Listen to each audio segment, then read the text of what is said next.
મિત્રો, આજના વિડીયોમાં આપણે બંધારણના ટોપ 100 પ્રશ્નો જોઈશું, જેનો આ પાર્ટ ચોથો છે. આની પહેલાં 3 પાર્ટ અપલોડ થયેલા છે. જો જોવાના બાકી હોય તો એ પણ જોઈ લેજો. નવી પરીક્ષા પદ્ધતિ મુજબ પૂછાઈ શકે તેવા ગુણવત્તાયુક્ત અને લેટેસ્ટ પ્રશ્નો આપણે આની અંદર આવરી લીધેલા છે. જે પરીક્ષાઓમાં વારંવાર પૂછાય છે અથવા તો આવનાર પરીક્ષાઓમાં પૂછાવાની શક્યતા હોઈ શકે તેવા કન્ટિન્યુઅસ આપણે પ્રશ્નો છે તે લેતા જઈએ છીએ. છેલ્લે તમારી ટેસ્ટ પણ લેવામાં આવે છે, તો વિડીયો વ્યવસ્થિત જોવો અને ટેસ્ટ આપી તમે તમારું નોલેજ પણ ચેક કરી શકો છો.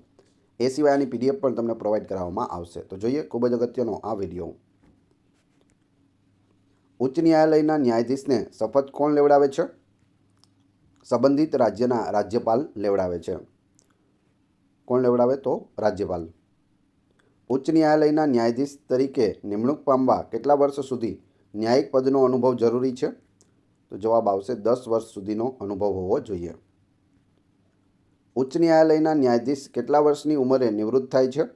જો અહીં ઉચ્ચ ન્યાયાલય એટલે હાઈકોર્ટની વાત ચાલી રહી છે. સર્વોચ્ચ ન્યાયાલય હોય તો સુપ્રીમ કોર્ટ આવે, ઉચ્ચ ન્યાયાલય હોય તો હાઈકોર્ટ. તો એ બંને તમને ખ્યાલ હોવો જોઈએ. તો કોની વાત ચાલી રહી છે?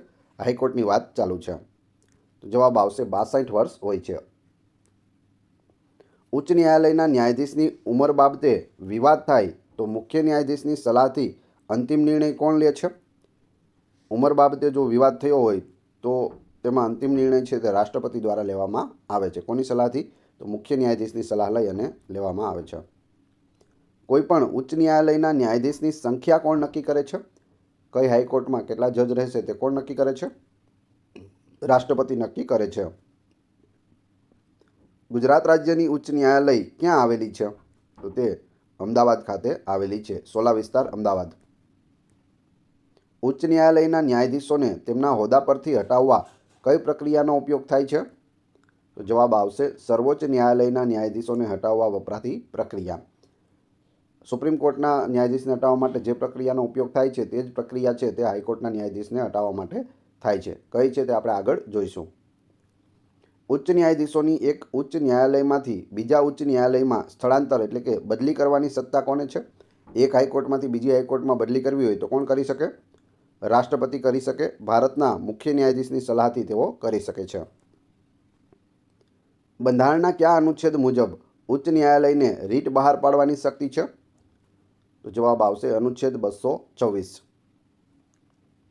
વર્તમાનમાં ભારતમાં કેટલા ઉચ્ચ ન્યાયાલય આવેલા છે?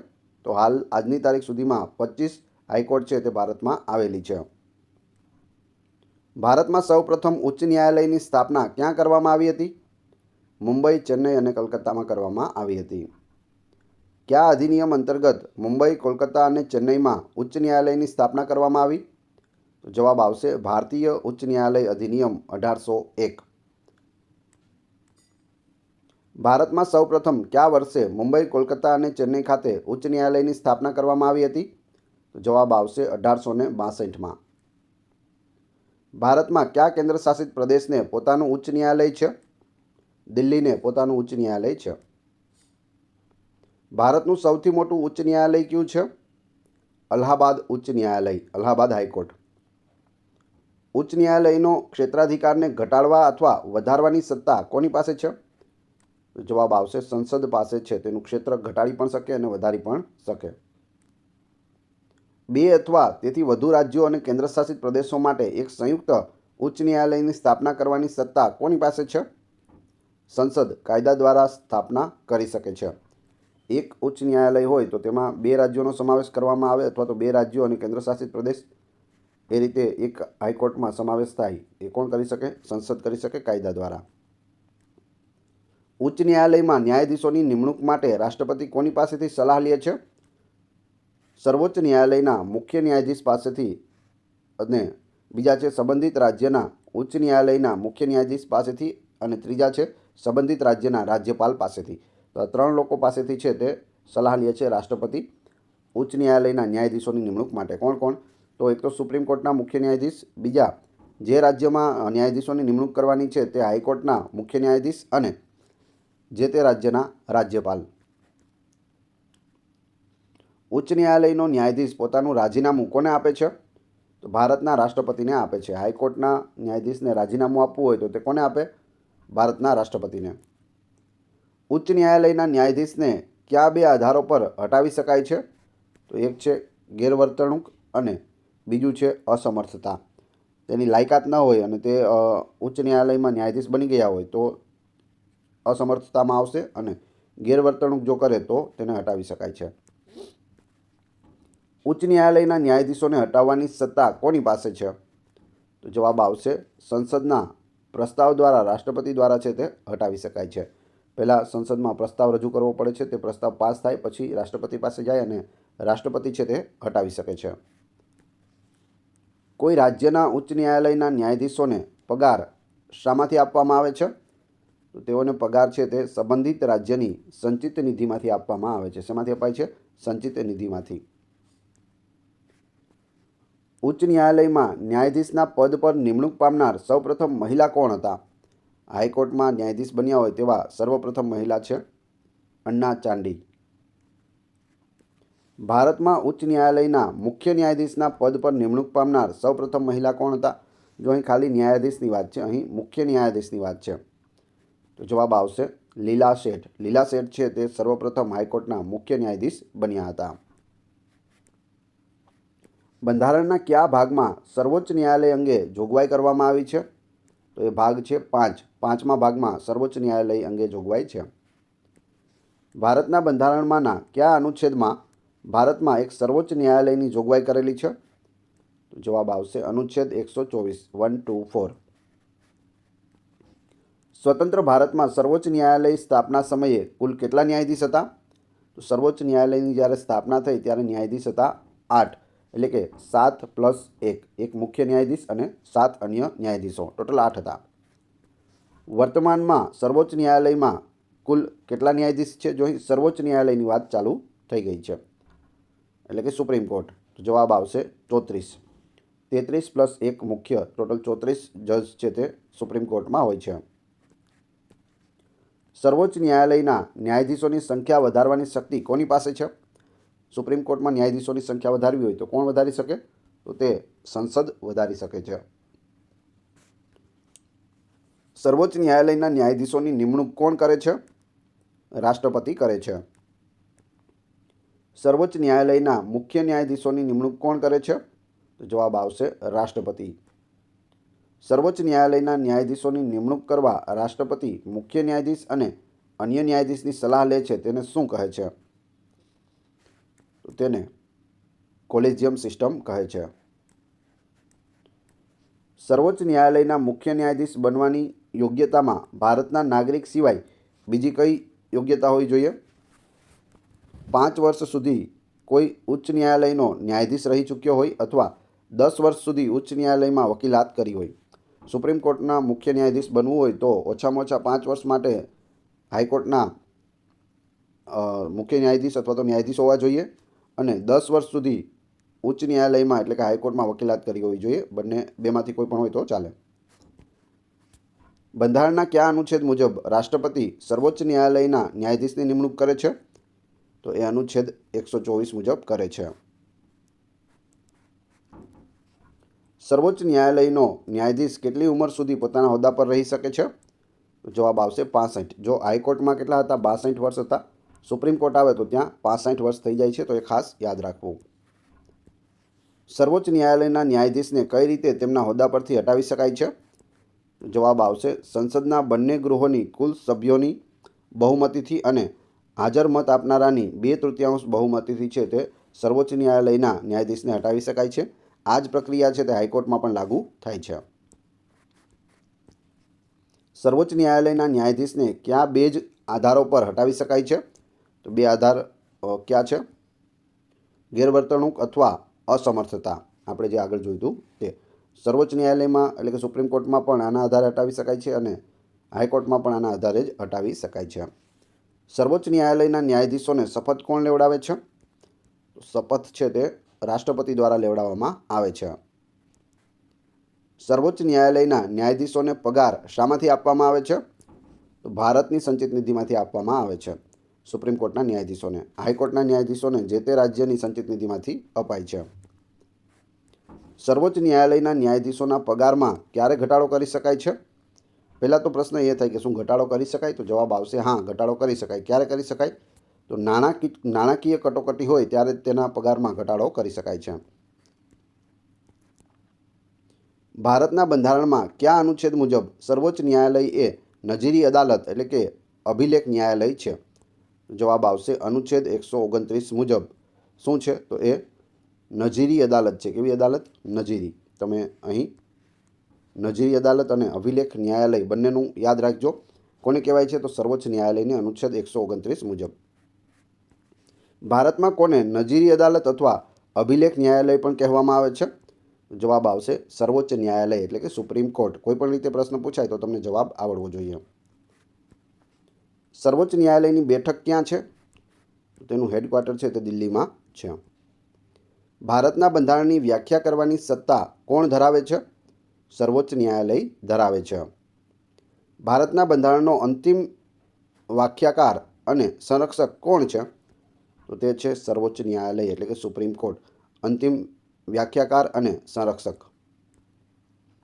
ભારતમાં સૌપ્રથમ સર્વોચ્ચ ન્યાયાલયની સ્થાપના કયા કાયદા અનુસાર થઈ હતી? ભારત સરકાર અધિનિયમ 1935 અનુસાર સર્વોચ્ચ ન્યાયાલયની સ્થાપના થયેલી છે. વર્તમાન સર્વોચ્ચ ન્યાયાલયની સ્થાપના ભારતમાં કયા કાયદાના આધારે થઈ છે? જો પ્રથમ પૂછે અથવા વર્તમાન પૂછે તો બંને છે તે ભારત સરકાર અધિનિયમ 1935. ખાસ યાદ રાખવું, ભૂલથી પણ છેતરાવું નહીં. વર્તમાન લખેલું હોય અથવા તો સૌપ્રથમ લખેલું હોય. ભારતના કાર્યકારી મુખ્ય ન્યાયાધીશની નિમણૂક કોણ કરે છે? જો મુખ્ય ન્યાયાધીશની નિમણૂક છે તે રાષ્ટ્રપતિ કરે છે, ખ્યાલ છે. કાર્યકારી મુખ્ય ન્યાયાધીશની નિમણૂક કરવી હોય તો કોણ કરે? જવાબ આવશે રાષ્ટ્રપતિ જ કરે છે. બંધારણ સભાની પ્રથમ બેઠક ક્યારે મળી હતી? 9 ડિસેમ્બર 1946ના રોજ બંધારણ સભાની પ્રથમ બેઠક મળી હતી. બંધારણ સભાની પ્રથમ બેઠકના અસ્થાયી અધ્યક્ષ કોણ હતા? તે હતા સચ્ચિદાનંદ સિન્હા. ઘણી વખત પૂછાયેલું છે. મિત્રો, સ્ટાન્ડર્ડ લેવલના આપણે આની અંદર પ્રશ્નો છે તે આવરી લીધેલા છે. વિડીયો પસંદ આવી રહ્યો હોય તો લાઇક અવશ્ય કરી દેજો અને ચેનલ ઉપર નવા હોય તો ચેનલ સબસ્ક્રાઈબ કરવાનું ના ભૂલશો, જેથી રોજે રોજ આપને નવા વિડીયો છે તે મળતા રહે. બંધારણ સભાના કાયમી અધ્યક્ષ અને બંધારણીય સલાહકાર કોણ હતા? જવાબ આવશે કાયમી અધ્યક્ષ હતા ડૉક્ટર રાજેન્દ્ર પ્રસાદ, જે પછીથી આપણા ભારત દેશના પ્રથમ રાષ્ટ્રપતિ બને છે. અને બંધારણીય સલાહકાર કોણ હતા? BN રાવ, બેનિગલ નરસિંહ રાવ. તો બંને યાદ રાખજો, બંને પ્રશ્નો ખૂબ જ અગત્યના છે અને પૂછાય છે. પ્રારૂપ સમિતિનું કાર્ય શું હતું? અહીં પ્રારૂપ સમિતિ, ખરડા સમિતિ, ડ્રાફ્ટિંગ કમિટી એવા બધા શબ્દો વપરાય છે. પ્રારૂપ સમિતિનું મુખ્ય કાર્ય છે તે બંધારણનું માળખું તૈયાર કરવાનું હતું. પ્રારૂપ સમિતિના અધ્યક્ષ છે તે ડૉક્ટર BR આંબેડકર હતા. પ્રારૂપ સમિતિમાં એકમાત્ર ગુજરાતી કોણ હતા? કનૈયાલાલ માણેકલાલ મુનશી. પ્રારૂપ સમિતિના અધ્યક્ષ કોણ હતા અને તેમાં ગુજરાતી કોણ હતા? આપણે હમણાં જ વાત કરી ગયા.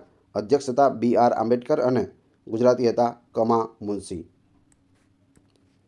બંધારણનો સ્વીકાર અથવા તો તૈયાર ક્યારે થયું?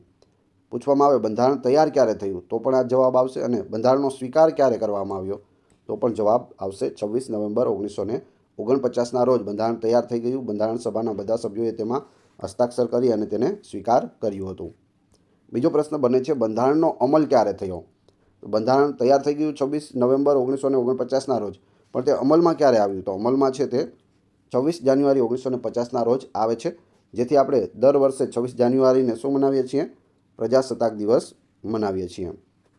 શેના માટે? તો કે આપણું બંધારણ છે તે અમલમાં આવ્યું હતું. ગણતંત્ર દિવસ પણ તેને કહે છે. બંધારણના નિર્માણ માટે કેટલો સમય લાગ્યો હતો? તો ટોટલ સમય છે તે 2 વર્ષ 11 મહિના અને 18 દિવસ લાગ્યા હતા. બંધારણના પ્રારંભિક અમલ વખતે કેટલા ભાગ, અનુચ્છેદ અને પરિશિષ્ટ હતા? તો બંધારણ જ્યારે આવ્યું 26 નવેમ્બર 1949ના રોજ, ત્યારે તેમાં કેટલા ભાગ હતા? તો 22 ભાગ હતા. અનુચ્છેદ 395 હતા અને પરિશિષ્ટ છે તે કેટલા હતા? 8 હતા. 8 પરિશિષ્ટ, અનુચ્છેદ 395 અને 22 ભાગ. હાલના બંધારણમાં ભાગ, અનુચ્છેદ અને પરિશિષ્ટ કેટલા છે? તો આંકડો બદલી જશે. અહીં ભાગ 25 છે, 22 + 3 પેટા ભાગ છે. અનુચ્છેદ 448 છે. પરિશિષ્ટની વાત કરીએ તો 12 પરિશિષ્ટ થઈ ગયા છે, એટલે 4 નવા જોડાયેલા છે. તો આંકડા યાદ રાખી લેવા ખાસ, 25, 448 અને પરિશિષ્ટ કેટલા છે? 12. ભારતનું રાષ્ટ્રીય વાક્ય કયું છે અને તે કયા ઉપનિષદમાંથી લીધેલું છે? તો ભારતનું રાષ્ટ્રીય વાક્ય છે સત્યમેવ જયતે, જે મુંડક ઉપનિષદમાંથી લીધેલું છે. મોસ્ટ આઈએમપી મુંડક ઉપનિષદ ઘણી વખત પૂછાયેલું છે. સત્યમેવ જયતે યાદ રાખજો. રાષ્ટ્રધ્વજ ક્યારે સ્વીકારવામાં આવ્યો હતો? 22 જુલાઈ 1947ના રોજ આપણો જે તિરંગો છે, રાષ્ટ્રધ્વજ છે, તેને સ્વીકાર કરવામાં આવ્યો હતો. ભારતનું રાષ્ટ્રીય ગીત વંદે માતરમ બંકિમચંદ્ર ચટ્ટોપાધ્યાયની કઈ નવલકથામાંથી લેવામાં આવેલ છે? તો રાષ્ટ્રીય ગીત કયું છે? વંદે માતરમ છે. રાષ્ટ્રીય ગાન છે તે જનગણ મન છે. બંકિમચંદ્ર ચટ્ટોપાધ્યાયની નવલકથા છે આનંદ મઠ, તેમાંથી લેવામાં આવ્યું છે. ભારતનું રાષ્ટ્રગાન જનગણ મન રવિન્દ્રનાથ ટાગોરની કઈ કૃતિમાંથી લેવામાં આવેલું છે? તો જવાબ આવશે ગીતાંજલિમાંથી લેવામાં આવેલું છે. પૂછવામાં આવે રાષ્ટ્રગાન કયું છે? તો જનગણ મન. ભારતના રાષ્ટ્રગાનના રચયિતા કોણ છે? તો રવિન્દ્રનાથ ટાગોર. કઈ કૃતિમાંથી? તો ગીતાંજલિ કૃતિમાંથી લીધેલું છે. રાષ્ટ્રગાનનું સૌપ્રથમ પ્રકાશન ક્યારે અને કઈ પત્રિકામાં થયું હતું? જવાબ આવશે 1912માં તત્વબોધિની પત્રિકામાં ભારત વિધાતા શીર્ષક હેઠળ કરવામાં આવ્યું હતું. તો શીર્ષક પણ પૂછાય છે ભારત વિધાતા, પત્રિકા પણ પૂછાય છે તત્વબોધિની પત્રિકા, અને કઈ સાલ? 1912. ભારતીય બંધારણમાં શક સંવતને રાષ્ટ્રીય કેલેન્ડર તરીકે ક્યારે અપનાવાયું? તો આપણું રાષ્ટ્રીય કેલેન્ડર કયું છે? શક સંવત છે. આપણે ગુજરાતમાં છે તે વિક્રમ સંવત માનીએ છીએ. વિક્રમ સંવત પ્રમાણે આપણા જે મહિનાઓ છે તે ચાલી રહ્યા છે. અહીં શક સંવત છે તે 22 માર્ચ 1957ના રોજ અપનાવવામાં આવ્યું. ચૈત્ર તેનો પ્રથમ મહિનો અને ફાગણ તેનો છેલ્લો મહિનો છે. આપણે ગુજરાતમાં વિક્રમ સંવતમાં કારતક છે તે પ્રથમ મહિનો હોય છે અને આસો છે તે છેલ્લો મહિનો હોય છે. તો બંને ડિફરન્સ યાદ રાખજો, શક સંવત અને વિક્રમ સંવત. વિશ્વનું સૌથી મોટું લેખિત બંધારણ કયા દેશનું છે? તો એ છે ભારત દેશનું. આપણા બંધારણનું આમુખ કોણે તૈયાર કર્યું હતું? આમુખ છે તે તૈયાર કરનાર નહીં, પણ કોણે રજૂ કર્યું હતું? તો રજૂ કરનાર છે તે જવાહરલાલ નહેરુ છે. જવાહરલાલ નહેરુ દ્વારા આપણું આમુખ છે તે રજૂ કરવામાં આવ્યું હતું. કયા કેસના ચુકાદામાં સુપ્રીમ કોર્ટે જાહેર કર્યું કે આમુખ એ બંધારણનો જ એક ભાગ છે? તો આ પણ પૂછાય છે. એ છે કેશવાનંદ ભારતી કેસ 1973. આ કેસમાં સુપ્રીમ કોર્ટે શું કહ્યું? તેણે કહ્યું કે આમુખ એ બંધારણનો જ એક ભાગ છે. કેશવાનંદ ભારતી કેસ ખાસ યાદ રાખજો. કયા કેસના ચુકાદામાં સુપ્રીમ કોર્ટે જાહેર કર્યું કે બંધારણના મૂળભૂત માળખામાં સુધારો કરવાનો સંસદને અધિકાર નથી? જે મૂળભૂત માળખું છે બંધારણનું, તેમાં સંસદ છે તે સુધારો કરી શકતો નથી. તો એ છે ગોલકનાથ કેસ. ગોલકનાથ કેસ ખાસ યાદ રાખજો. સંસદને મનાઈ કરી દેવામાં આવી કે તમે મૂળભૂત ઢાંચો જે તેનો છે તેમાં ફેરફાર કરી શકશો નહીં. ડૉક્ટર ભીમરાવ આંબેડકરે કયા અનુચ્છેદને બંધારણનો આત્મા કહ્યો છે? આ અનુચ્છેદમાં શું છે? તો જવાબ આવશે અનુચ્છેદ 32ને ડૉક્ટર BR આંબેડકરે બંધારણનો આત્મા કહ્યો છે અને તેમાં બંધારણીય ઇલાજોનો હક આપેલો છે. શું આપેલો છે? બંધારણીય ઇલાજોનો હક. 5 પ્રકારની રીત છે તે આમાં આપવામાં આવેલી છે. ભાષા આધારિત રાજ્યોના પુનઃનિર્માણમાં સૌપ્રથમ કયા રાજ્યની રચના થઈ હતી? તો સર્વપ્રથમ છે તે આંધ્રપ્રદેશ રાજ્યની રચના કરવામાં આવી હતી. પોટ્ટુશ્રી રામુલુએ જે આંધ્રપ્રદેશના હતા તેઓએ ઉપવાસ કર્યા અને છેવટે તેમનું મૃત્યુ થયું. ત્યારબાદ જવાહરલાલ નહેરુએ છે તે જાહેરાત કરી અને આંધ્રપ્રદેશ છે તે પ્રથમ રાજ્ય બન્યું ભાષા આધારિત રાજ્યોમાં. કયા અનુચ્છેદ મુજબ જમ્મુ કાશ્મીરને વિશેષ રાજ્યનો દરજ્જો આપવામાં આવ્યો હતો? તો એ અનુચ્છેદ છે 370 અનુચ્છેદ. અનુચ્છેદ 370. 5 ઓગસ્ટ 2019ના રોજ બંધારણમાં સુધારો કરીને જમ્મુ અને કાશ્મીરમાંથી કલમ 370 અને 35A બંને છે તે દૂર કરવામાં આવ્યા છે અને બંને જે જમ્મુ કાશ્મીર રાજ્ય હતું તેમાંથી 2 ભાગ કરી અને લદ્દાખ અને જમ્મુ કાશ્મીર છે તે 2 કેન્દ્રશાસિત પ્રદેશો બનાવી દેવામાં આવ્યા છે. તો આ બધી વસ્તુ છે યાદ રાખજો. જમ્મુ કાશ્મીરનું અલગ બંધારણ ક્યારથી અમલમાં આવ્યું હતું? 1957થી જમ્મુ કાશ્મીરનું છે તે અલગ બંધારણ ચાલી રહ્યું હતું, જે 2019માં ખતમ થઈ ગયું. બંધારણના કયા અનુચ્છેદમાં મૌલિક અધિકારોની જોગવાઈ છે? મૌલિક અધિકાર. જવાબ આવશે અનુચ્છેદ 14થી 32માં છે આપણા મૌલિક અધિકાર. કયા અનુચ્છેદમાં મૌલિક અધિકારોને કટોકટીના સમયે પણ મોકૂફ કરી શકાતા નથી? તો જવાબ આવશે અનુચ્છેદ 20 અને 21. ગેરકાયદેસર ધરપકડ સામે રક્ષણ આપતી રીટ કઈ છે? ટોટલ 5 રીટો છે. તેમાંથી ગેરકાયદેસર ધરપકડ સામે રક્ષણ આપે છે હેબિયસ કોર્પસ, એટલે કે દેહ હાજર કરો, શરીર સાથે હાજર કરો. નીચલી અદાલતના ચુકાદામાં કાયદાની ભૂલ હોય તો તે ચુકાદા સામેનો મનાઈ હુકમ એને શું કહેવાય? તેને કહેવાય ઉત્પ્રેક્ષણ એટલે કે સર્ટિયોરરી. આ પણ એક રીત છે, બીજી રીત છે. રાજનીતિના માર્ગદર્શક સિદ્ધાંતો કયા અનુચ્છેદમાં આપેલા છે? અનુચ્છેદ 36 થી 51માં રાજ્યનીતિના માર્ગદર્શક સિદ્ધાંતો છે. મૂળભૂત ફરજો કયા અનુચ્છેદમાં આપવામાં આવી છે? અનુચ્છેદ 51A આપણી મૂળભૂત ફરજો છે તે આપેલી છે. કેટલી મૂળભૂત ફરજો છે? તો ટોટલ 11 મૂળભૂત ફરજો આપણી રહેલી છે. મૂળભૂત હક પૂછે તો 6, મૂળભૂત ફરજ 11. સરકારી અધિકારીઓ અને નેતાઓએ પાલન કરવા જેવી ફરજો બંધારણના કયા અનુચ્છેદમાં આપવામાં આવેલી છે? તો અનુચ્છેદ 36 થી 51માં આપેલી છે, જે રાજ્યનીતિના માર્ગદર્શક સિદ્ધાંતો છે. સાર્વજનિક અધિકારી પોતાની ફરજનું પાલન ન કરે ત્યારે ફરિયાદને આધારે કોર્ટ દ્વારા ફરજ પાલનનો આપવામાં આવતો આદેશ તેને શું કહે છે? કોઈ સરકારી અધિકારી છે, નોકરી મળી ગઈ, કામ કરતો નથી, તો તેના માટે જો કોર્ટમાં ફરિયાદ કરવામાં આવે તો કોર્ટ દ્વારા ફરજ પાલનનો જે આદેશ આપવામાં આવે તેને શું કહેવાય? મેન્ડેમસ કહેવાય. આ ત્રીજી રીત છે. ઉપલી અદાલત દ્વારા નીચલી અદાલતને પોતાનો કાર્યક્ષેત્રની મર્યાદામાં રહીને ચુકાદો આપવાનો આદેશ તેને શું કહેવાય? પ્રતિષેધ કહેવાય. આ રીત છે પ્રતિષેધ.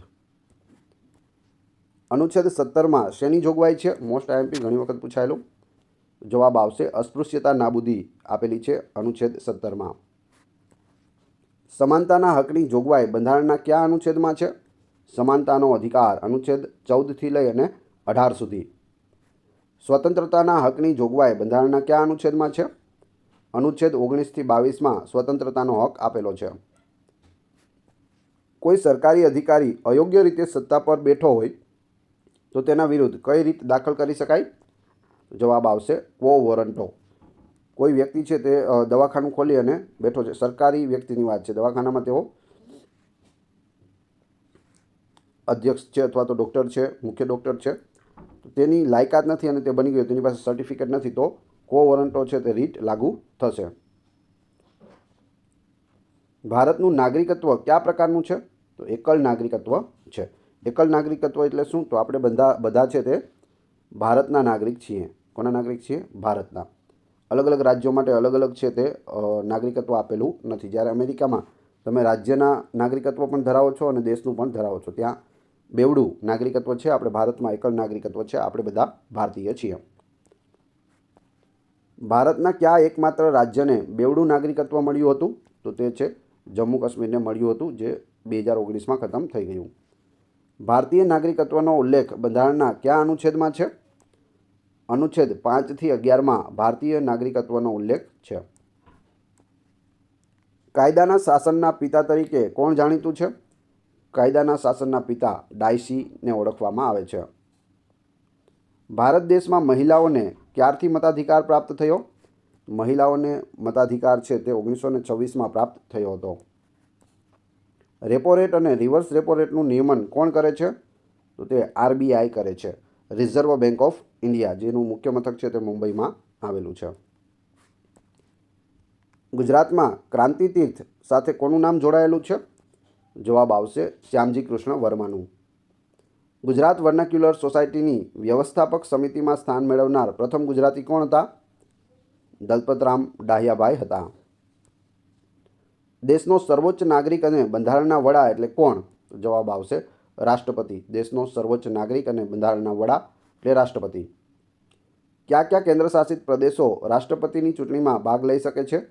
જવાબ આવશે દિલ્હી, પોંડિચેરી અને જમ્મુ કાશ્મીર કેન્દ્રશાસિત પ્રદેશો છે અને રાષ્ટ્રપતિની ચૂંટણીમાં તેઓ ભાગ લઈ શકે છે, કેમ કે 3 જગ્યાએ છે તે વિધાનસભા આવેલી છે.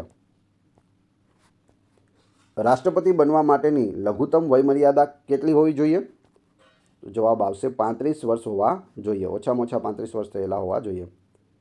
રાષ્ટ્રપતિને હોદ્દો ગ્રહણ કરવાના શપથ કોણ લેવડાવે છે? જવાબ આવશે સર્વોચ્ચ અદાલતના મુખ્ય ન્યાયાધીશ છે તે રાષ્ટ્રપતિને શપથ લેવડાવે છે. રાષ્ટ્રપતિ પોતાના પદનું રાજીનામું કોને સંબોધીને આપે છે? તો રાજીનામું આપવું હોય તો તે ઉપરાષ્ટ્રપતિને આપે છે. જો રાષ્ટ્રપતિને શપથ કોણ લેવડાવે? તો સુપ્રીમ કોર્ટના મુખ્ય જજ. જ્યારે તેને રાજીનામું આપવું હોય તો તે ઉપરાષ્ટ્રપતિને રાજીનામું આપે છે. હવે વાત કરીએ ઉપરાષ્ટ્રપતિને રાજીનામું આપવું છે તો તે કોને આપશે? તો તે રાષ્ટ્રપતિને આપશે. બંને સામસામે રાજીનામા આપે છે. ઉપરાષ્ટ્રપતિ છે તે હોદ્દાની રૂએ રાજ્યસભાના સભાપતિ પણ હોય છે અને તેઓને પગાર અને ભથ્થા છે તે રાજ્યસભાના અધ્યક્ષને આપવામાં આવે છે. રાષ્ટ્રપતિ ભવન ક્યાં આવેલું છે? રાષ્ટ્રપતિ ભવન દિલ્હીમાં રાયસીના પહાડી પર આવેલું છે. નાણાં પંચ અને ચૂંટણી પંચની રચના કોણ કરે છે? જવાબ આવશે રાષ્ટ્રપતિ કરે છે.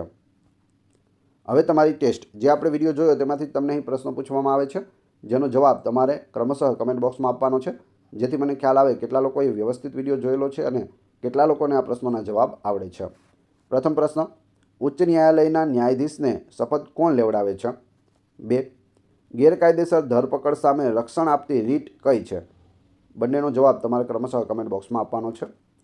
આ વિડીયોની PDF મેળવવા માટે તમે ટેલિગ્રામ અથવા વોટ્સઅપમાં જોડાઈ શકો છો, જેની લિંક ડિસ્ક્રિપ્શનમાં પણ આપેલી છે.